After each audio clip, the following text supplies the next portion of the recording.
तो कुछ ऐसा लिखा है कि अ, हम तो एक बार टूटकर बिखर से गए थे, आपने हमें सँभाला है। कि हम तो एक बार टूटकर बिखर से गए थे, आपने हमें सँभाला है। कौन कहता है दोस्ती में इश्क नहीं होता? कि कौन कहता है दोस्ती में इश्क नहीं होता?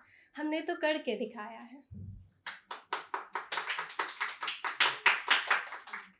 सो मेरा नाम ऐशानी सिंह है और आज मैं अपनी कहानी के कुछ खट्टे-मीठे किस्से आप सभी से बाँटने आई हूँ।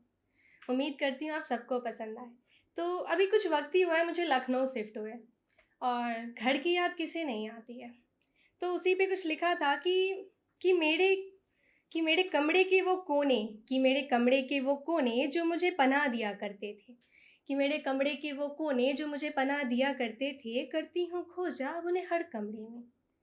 कि मेरे कमरे के वो कोने जो मुझे पनाह दिया करते थे, करती हूँ खोजा अब उन्हें हर कमरे में।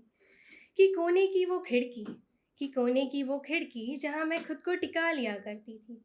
कि कोने की वो खिड़की जहाँ मैं खुद को टिका लिया करती थी और हाथों में कलम और कागज़ थामे अपने बातों को ख़यालों से मिला लिया करती थी।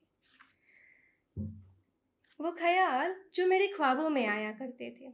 कि वो ख़याल जो मेरे ख्वाबों में आया करते थे, जो मुझे चार दीवारों में कैद होके भी कैद महसूस नहीं कराया करते थे।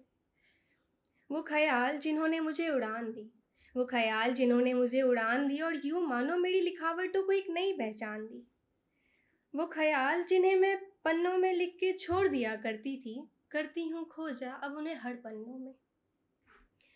अब शहर बदला तो नींद भी बड़ी मुश्किल से आती थी। तो फिर लिखा उस पे कि कभी-कभी नींद यूँ ही मेरे सिरहाने में पड़ी रह जाती है। कि कभी-कभी नींद यूँ ही मेरे सिरहाने में पड़ी रह जाती है, अकेलेपन और तन्हाई को भी मानो अपने संग बहा ले आती है।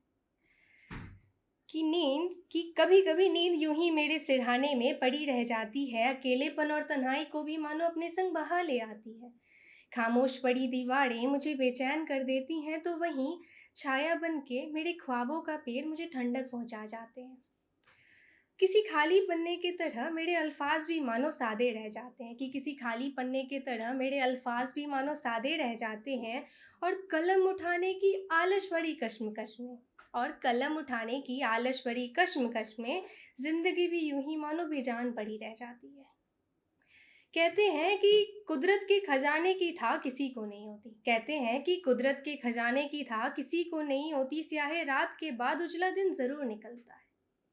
तो फिर कुछ इसी तरह मैं खुद को दिलासा देते हुए लिखती हूँ कि एक दिन आएगा जब जीने का मकसद मिल जाएगा। कि एक दिन आएगा जब जीने का मकसद मिल जाएगा, कुछ अधूरा नहीं लगेगा, मानो सब पूरा सा हो जाएगा। वैसे तो ये सब आसान नहीं होता, मन खोया खोया आंखें भरी भरी रहती हैं। मन खोया खोया आंखें भरी भरी रहती हैं, भीगी पुतली में यूं मानो कोई तस्वीर खड़ी रहती है। सुनिएगा। कि मन खोया खोया आंखें भरी भरी रहती है, भीगी पुतली में यूं मानो कोई तस्वीर खड़ी रहती है।